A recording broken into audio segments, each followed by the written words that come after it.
Maka tak alam ni, antara sangat tanjak ramai orang tiru.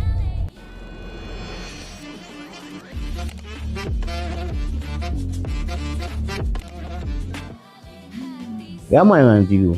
Tapi bagi kita orang yang dah tahu dia punya poin-poin dia tu, kita kenal lah. Orang ni meniru ataupun guru kita kenal. Nampak? Sebab ramai dia cakap nampak mudah nak buat apa semua kan. Dia ada part yang nampak ketara sangat apabila dia orang meniru. Okey, cerita ni tak habis di sini saja. Banyak lagi saya nak ceritakan. Jadi, korang kena ikuti kami ataupun follow Mantan Jak di TikTok. Apa-apa hal, follow saya.